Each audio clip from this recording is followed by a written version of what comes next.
এই মুহূর্তের অন্যতম গুরুত্বপূর্ণ খবর, টিটাগড়ে বাড়িওয়ালা এবং ভাড়াটের সংক্রান্ত যে মামলা কলকাতা হাইকোর্টে দায়ের হয়েছিল, সেই মামলায় কলকাতা হাইকোর্ট ভর্ৎসনা করে এবং সেই ভর্ৎসনা করার পর সক্রিয় হয়েছে পুলিশ। কথা বলবো, আমাদের সঙ্গে রয়েছেন আমাদের প্রতিনিধি জয়ন্ত মজুমদার। জয়ন্ত, ঠিক পুলিশের সক্রিয়তা কি দেখতে পাওয়া গেল কলকাতা হাইকোর্টের ভর্ৎসনার পরে? একেবারেই তাই। দেখো, কলকাতা হাইকোর্টের যখন ভর্ৎসনার মুখে পড়ে ব্যারাকপুর পুলিশ কমিশনারেট, এবং তার পরিপ্রেক্ষিতে ব্যারাকপুর পুলিশ কমিশনারেট তৎপর হয় এবং খড়দহ থানার যে গোপন সূত্রের খবর পায়, এবং গোপন সূত্রের খবর পেয়ে খড়দহ থানার পুলিশ কিন্তু সেই ভর্ৎসনার পরেই কিন্তু একটা টিম তৈরি করে এবং টিম তৈরি করে অভিযান চালায়। এবং গোপন সূত্রের খবর পেয়ে টিটাগড়ের একটি অঞ্চল থেকে কিন্তু ওই 3 ধৃতদের কিন্তু পাকড়াও করে, যাদের নাম উঠে আসছে রমেশ রাজভর, আমান রাজভর এবং শেখ আফজাল ওরফে রাজা। এবং তাদেরকে আজকে নিয়ে যাওয়া হয় ব্যারাকপুর আদালতে।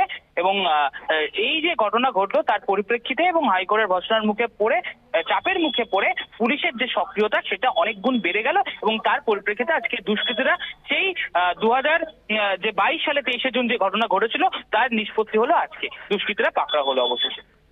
একবারেই ধন্যবাদ। আমাদের সঙ্গে ছিলেন আমাদের প্রতিনিধি জয়ন্ত মজুমদার।